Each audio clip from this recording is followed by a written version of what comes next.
말씀은 에스겔 7장 1절부터 13절까지입니다. 에스겔 7장 1절부터 13절까지입니다. 또 여호와의 말씀이 내게 임하여 이르시되, 너 인자야, 주 여호와께서 이스라엘 땅에 관하여 이같이 말씀하셨느니라. 끝났도다. 이 땅 사방일이 끝났도다. 이제는 내게 끝이 이르렀나니 내가 내 진노를 내게 나타내어 내 행위를 심판하고 내 모든 가정한 일을 보응하리라. 내가 너를 불쌍히 여기지 아니하며 긍휼히 여기지도 아니하고 내 행위대로 너를 벌하여 내 가정한 일이 너희 중에 나타나게 하리니 내가 여호와인 줄을 너희가 알리라.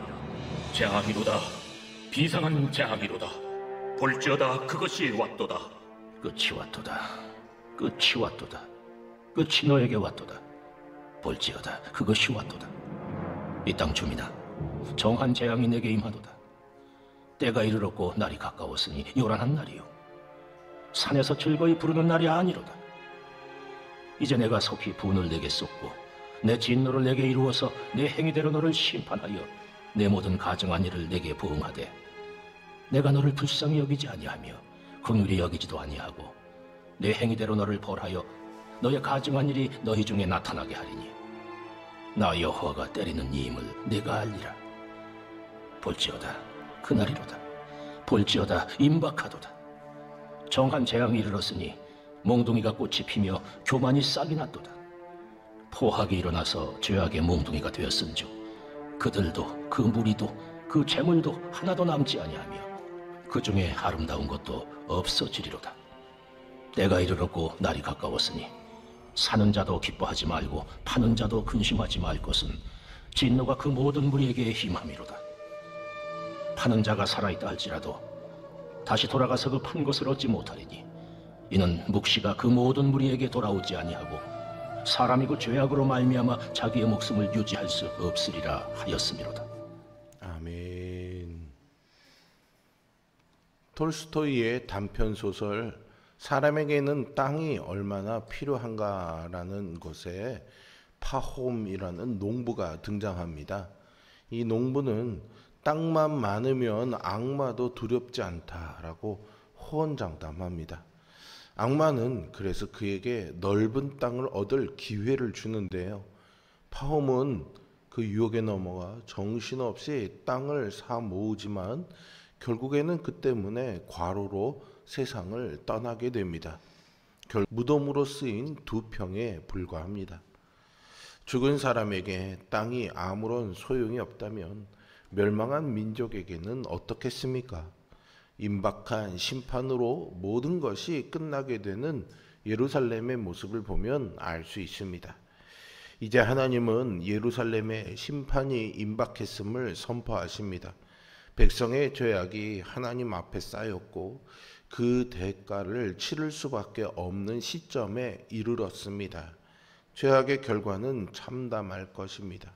죄악의 대가가 크면 클수록 이스라엘이 무엇을 추구해야 하는지는 더욱 분명해집니다. 예수님을 믿는 사람들은 영원한 천국에 들어갈 것을 믿지요. 그러나 그런 믿음을 가진 신자도 대부분은 오늘이 바로 그날이기를 원하지는 않습니다. 본문은 주의 심판의 날이 임할 것을 믿지만 막연하게만 생각하는 우리에게 심판의 임박성과 확실함을 강조하며 그날을 대비할 것을 권합니다. 여러분, 1992년 10월에 있었던 아주 엄청난 사건을 혹시 기억하십니까? 다미선교의 시한부 종말론 사건이 있었죠. 이것은 잘못된 종교적 신념을 가진 광신도들에게 국한된 지역적인 문제만은 아니었습니다. 1990년대에 군사정권이 종식되고요. 민주화 시대가 열렸지만 경제적으로는 물가가 불안하고 또 국제수지 악화로 경기 침체 현상이 아주 심했습니다. 이것 때문에 구조조정이 실행이 돼서 실직자들이 늘어났고 사회 불평등이 아주 심해졌습니다.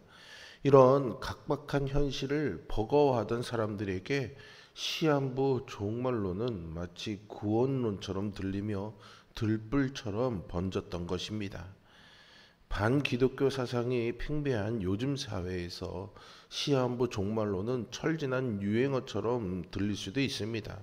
하지만 이 다미선교의 일로 인해 깨달은 교훈이 한 가지 있다면 그저 먼 미래의 일로만 여겨졌던 종말을 오늘의 일로 여겨야 된다라는 것입니다. 이스라엘 백성에게 심판의 날은 사실 절대로 오지 않을 날이었습니다. 거짓 선지자들이 여전히 괜찮다, 우리는 망하지 않는다라는 평강의 메시지를 그냥 그들이 믿었기 때문이죠. 그래서 그들은 죄악의 길에서 돌이킬 줄 몰랐습니다.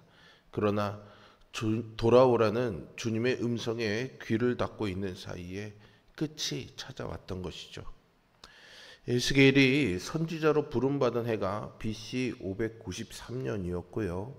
예루살렘이 바벨론에 의해서 파괴된 시기가 BC 586년이었으므로 에스겔이 심판하기 시작한 날로부터 진짜 예루살렘이 망하기까지 약 7년의 시간 정도밖에 남지 않았었습니다. 하나님은 에스겔을 통해서 이스라엘 땅이 완전히 끝났다라고 선포하시죠. 이제 남은 것은 하나님이 이스라엘을 심판하시고 죄악을 보응하는 일뿐이었습니다. 지금까지 하나님은 유다를 불쌍히 여기셔서 완전히 멸망시키지 않으시고요. 선지자들을 계속 보내 경고하시고 비교적 작은 재앙들로 벌하셨지만 이제는 더 이상 용납하지 않으시고 공의에 따라 심판을 행하실 것입니다. 그들의 우상 숭배와 온갖 더러운 악행들을 오래 참으셨던 하나님이 이제는 그 행위대로 벌하심으로 당신을 나타내실 것입니다. 우리가 죄악을 저지르는 것은 하나님의 탓일 수 없습니다. 우리는 하나님이 즉각적으로 징계를 내리시지 않고 사랑으로 인내하신다는 사실을 잊어버리고 아무런 일이 일어나지 않으니 죄악을 반복합니다. 회개하지 않고 죄악을 즐기는 이들을 하나님이 불쌍히 여기지 않고 행위대로 보응하시는 날은 반드시 올 겁니다. 그래서 우리 성도들은 스스로 삼가며 그 날을 대비해야 합니다. 하나님은 거룩하시기에 죄를 절대로 그냥 두시지 않습니다. 우리가 죄를 가벼이 여기고 회개하지 않으면 그에 대한 결과를 맞닥뜨리게 됩니다. 우리가 자신을 돌아보지 않고 반복되는 죄를 회개하지 않는다면 심판을 피할 수 없습니다. 하나님은 지금도 말씀을 통해 마음의 울림을 통해 경고하시고 진리를 보여주십니다. 거기에 우리는 귀를 기울여야 하겠습니다. 사람들은 나쁜 미래가 예상됨에도 불구하고 아직 시간이 있고 닥치면 해결될 것이라며 다가오는 재앙을 외면하려는 경향이 있습니다. 유다 백성도 마찬가지였기에 하나님은 재앙과 끝을 반복적으로 선언하시면서 재앙의 날 끝이 닥쳤음을 강조하시죠. 유다 백성은 하나님이 자기들을 불쌍히 여기시고 용서하시며 구원해 주실 날, 기뻐하며 즐거이 부르는 날을 기대했겠지만 그 날은 악한 행위에 대해 보응받는 날이며 하나님의 분노가 실현되는 날이 될 것입니다. 패역한 저들에게 하나님은 용서하시는 분이 아니라 때리는 분으로 나타나실 것입니다. 하나님은 명백하게 무엇이 옳고 그른지를 보여주셨습니다. 만약 그분의 뜻에 순종하지 않는다면 몽둥이로 맞는 것은 당연하겠죠. 어떤 신학자들은 오늘 본문에 나오는 몽둥이라는 이 구절, 특별히 몽둥이가 꽃이 폈다라는 구절에서 몽둥이로 번역된 히브리어 마테를요, 그 몽둥이의 마테가 아니라 불법이라는 뜻을 가진 무테라는 히브리어 단어로 보고요, 불법이 꽃폈다라고 번역하기도 합니다. 또는 이 몽둥이를 지팡이로 번역해서 고라를 지지했던 자들이 심판당할 때 아론의 지팡이에서 싹이 났던 일을 연결해 이제 반역자들이 심판을 당하게 된다라는 의미로 보기도 합니다. 어떻게 해석하든 하나님의 심판이 임박했다, 미뤄지지 않는다라는 의미라는 것은 분명합니다. 보통 재앙이 임하면 어떤 사람들은 재산을 다 팔아서 살기 위한 생필품을 사기도 하고요. 어떤 이들은 팔기도 해서 이를 기회로 삼아 재산을 불리기도 합니다. 하지만 재앙이 임박한 날에는 사는 자라고 즐거워할 수 없고 파는 자라고 슬퍼할 일도 없습니다. 심판이 임박할 날에는 위기를 기회로 바꾸는 일은 없을 것이고요. 모두가 심판을 맞이하기 때문이죠. 죄악에서 돌이키지 않는 자는 심판의 몽둥이를 피할 수 없습니다. 하나님의 진노의 날, 심판의 날이 언제 닥칠런지는 우리는 알 수 없습니다. 어떠한 조짐도 없기에 영원히 오지 않을 것처럼 여겨질 수도 있겠지요. 아무도 멸망하지 않고 구원받기를 바라시는 하나님이 오래 참고 기다리고 계시기 때문입니다.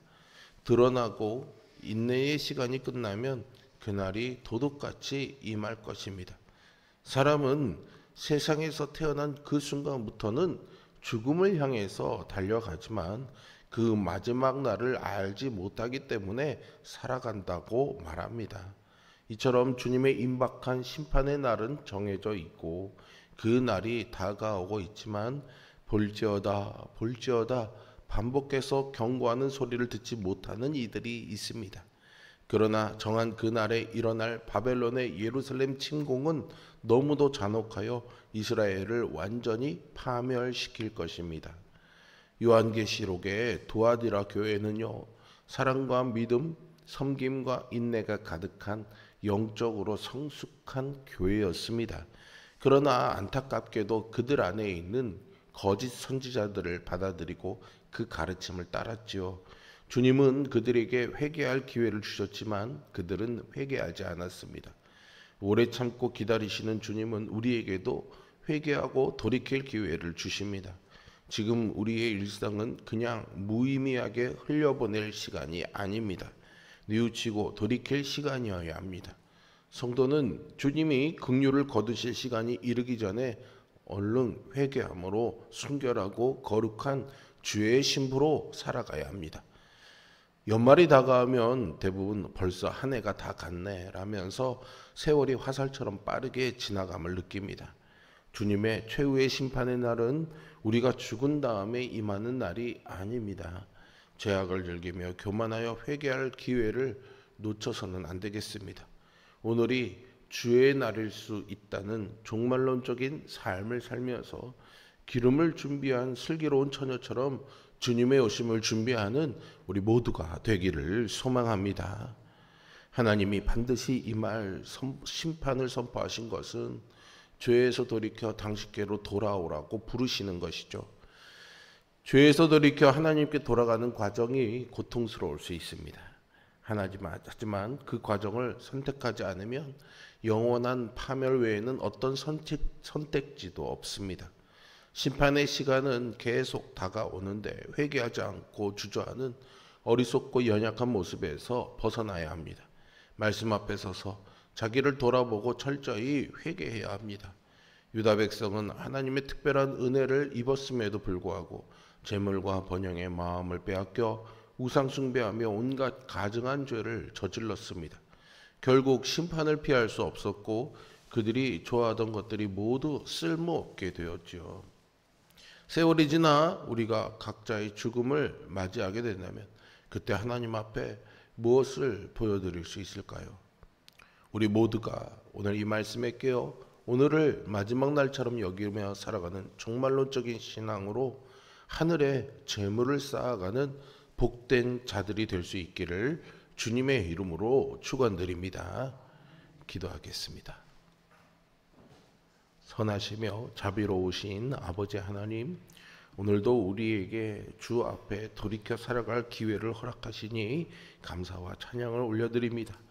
여전히 우리의 부패한 속마음으로 인하여서 여전히 죄악에 빠져있는 우리들이지만 하나님을 믿고 구원의 길을 갈 수 있는 은혜를 주셨음을 감사합니다.